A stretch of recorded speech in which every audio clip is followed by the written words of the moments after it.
So over the past few days, I've been noticing as we have been working on our test prep that when we're missing our questions, when we're getting the wrong answer, a lot of times it's because we didn't know what the question was asking us in the first place. When I've been talking to you, we even start going over the specific words in the sentence, and you're able to figure out, oh wow, I could have connected these words to the answer, and it becomes very obvious to you that what the correct answer is and what the question was asking. So I'm going to show you how to do this because I don't think that I've modeled this enough for you on how to reword questions. So today I want to teach you that if we take the time to reword questions so we can really understand what the test is asking us to do, we will get more questions correct.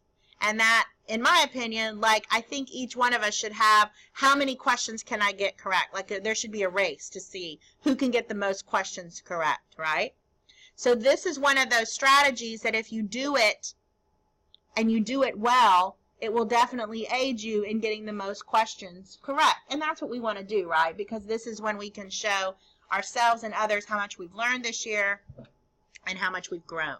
So there are two, I've noticed in all the STAR tests, there's really kind of two types of questions that we're going to look at today to reword. This first one is one that we kind of did yesterday a little bit together, but I'm going to do it again. It's one of those questions that has an idea within the question. So you're rewording the question, but you're also rewording the idea, okay? So you can put that in your own language and it becomes easier because there's two pieces of heavy thinking going on. So I'm going to show you now how to do this, and I want you to pay attention to my thinking and then what I'm doing on the paper, okay? Because you're going to have to think and reword it in your head and then actually write it on the paper, which is showing your work, very much like you would do in math class. Okay. Which sentence supports the idea that presidents feel comfortable aboard Air Force One? Okay, so before I'm even going to start rewording this kind of question, when I see the idea, I'm going to bracket the idea off. Okay? I'm going to bracket the idea off, and I'll come to that later. Which sentence supports? Okay, so I know below which sentence supports, or I'm going to even put here which sentence matches, or which sentence supports. Or I'm going to put matches or makes obvious. That's just my words, right? It becomes obvious that the presidents feel comfortable aboard Air Force One. So I'm going to put here presidents, if they feel comfortable, they like being on Air Force One, which is a plane. Okay, so which sentence matches or makes obvious that presidents like being on Air Force One? So I'm looking here, and as Air Force One has the ability to refuel in flight, so it can fly as long as it needs to. Well, that has nothing to do with the presidents like being on Air Force One. It has nothing to do with them being comfortable. Comfortable is one of those kind of feeling words. His view is that presidents seem more relaxed and act less formal aboard Air Force One than in the Oval Office. So my rewording, and I see some of you nodding and smiling, right? It becomes really obvious because they like being on it, and here seem more relaxed, act less formal. So that's a possibility. This was perhaps the most famous version of Air Force One, and it carried 8 presidents over the years. Has nothing to do, this does not match this idea. Presidents have always had to travel, of course. Again, does this match the idea that they're comfortable and they like it? No. So that's a way that you can reword. Notice again, I reworded the first part because it's asking me what it's asking me to do, right? So it's asking me to match or come up with something that makes it clearer or obvious. And then I bracketed off that idea. Make sense? Okay. Now I'm going to show you another question, another type of question. This is one of those typical kind of straightforward test questions. Okay? The repetition of the lines water and sand, that's all it takes, swish your pan, pick out the flakes, is used to emphasize the. Okay. The repetition of the lines. So repeating these lines is used to emphasize. I'm going to say that, and we even have that up on our word wall, don't we?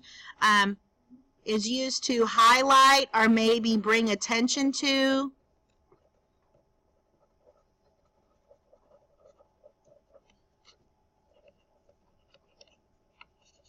I'm even going to put stand out.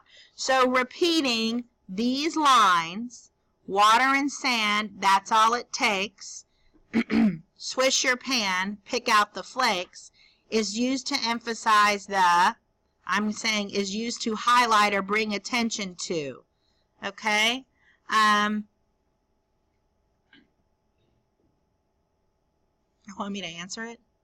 Does that help you? You want me to hear my thinking when I answer it? Okay.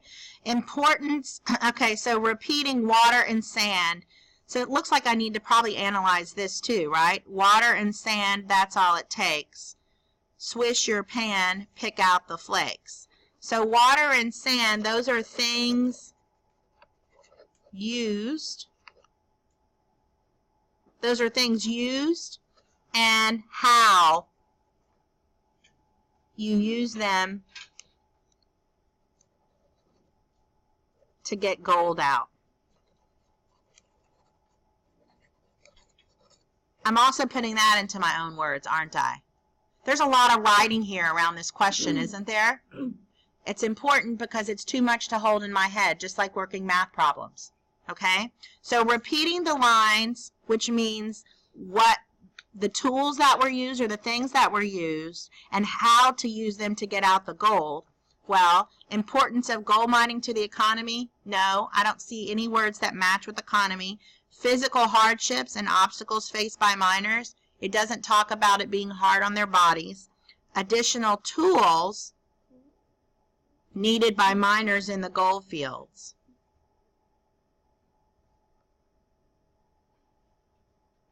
Or false promise that gold mining is an easy way to get rich.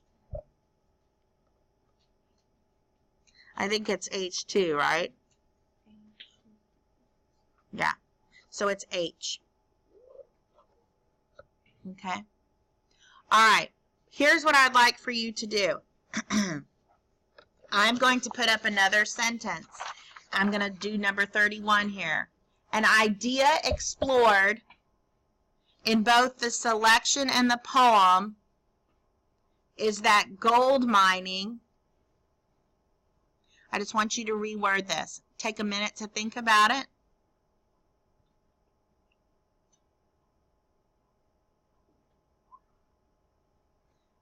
Turn and talk to a partner about how you might put this in your own words.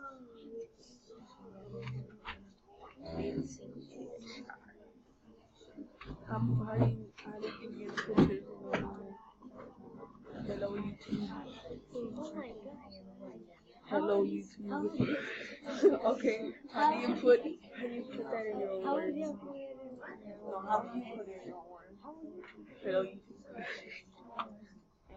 Yeah. Okay, so I'm going to bring us back together. One of the things that I heard you say, and I like this, An idea, an idea in these two selections is, right? Oops, sorry. An idea in these two selections is explored.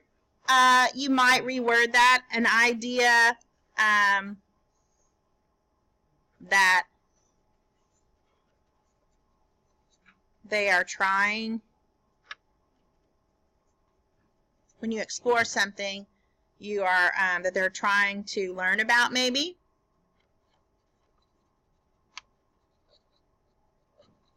An idea that they're trying to learn about in these two selections is. Good. Okay. So today in your work time, when you're working on your passages, I really, did I say really? I really want you to try out this powerful strategy. It helps you sift through those tougher words and determine what is the question really asking me to do. And you do it in a friendly kind of way that it makes sense to you. Okay? All right, so I will be taking a look and checking to see if this is one of those strategies that you've tried and if it's helped you. All right? Good luck in your work.